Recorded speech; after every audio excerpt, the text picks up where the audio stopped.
Revelation chapter 14. The Lamb and the 144,000. Then I looked, and there before me was the Lamb, standing on Mount Zion, and with him 144,000 who had his name and his Father's name written on their foreheads. And I heard a sound from heaven like the roar of rushing waters and like a loud peal of thunder. The sound I heard was like that of harpists playing their harps. And they sang a new song before the throne and before the four living creatures and the elders. No one could learn the song except the 144,000 who had been redeemed from the earth. These are those who did not defile themselves with women, for they remained virgins. They follow the Lamb wherever he goes. They were purchased from among mankind and offered as first fruits to God and the Lamb. No lie was found in their mouths, they are blameless. The three angels.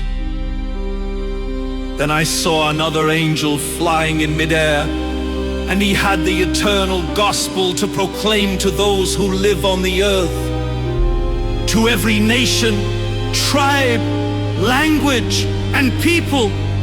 He said in a loud voice, "Fear God and give him glory, because the hour of his judgment has come. Worship him who made the heavens, the earth, the sea, and the springs of water." A second angel followed and said, "Fallen, fallen is Babylon the Great, which made all the nations drink the maddening wine of her adulteries." A third angel followed them and said in a loud voice, "If anyone worships the beast and its image and receives its mark on their forehead or on their hand, they too will drink the wine of God's fury, which has been poured full strength into the cup of his wrath. They will be tormented with burning sulfur in the presence of the holy angels and of the Lamb, and the smoke of their torment will rise forever and ever.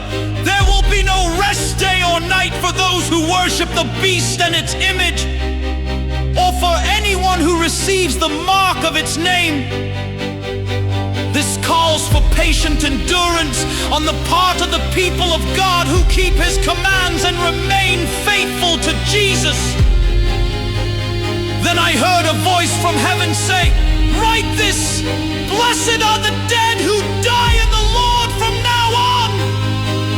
Yes, says the Spirit, they will rest from their labor, for their deeds will follow them." Harvesting the earth and trampling the winepress. I looked, and there before me was a white cloud, and seated on the cloud was one like a son of man, with a crown of gold on his head and a sharp sickle in his hand. Then another angel came out of the temple and called in a loud voice to him who was sitting on the cloud, "Take your sickle and reap, because the time to reap has come, for the harvest of the earth is ripe." So he who was seated on the cloud swung his sickle over the earth, and the earth was harvested. Another angel came out of the temple in heaven, and he too had a sharp sickle. Still another angel, who had charge of the fire, came from the altar and called in a loud voice to him who had the sharp sickle, "Take your sharp sickle and gather the clusters of grapes from the earth's vine, because its grapes are ripe."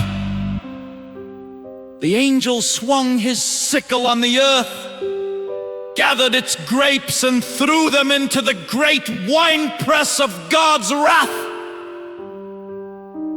They were trampled in the winepress outside the city, and blood flowed out of the press, rising as high as the horses' bridles for a distance of 1,600 stadia.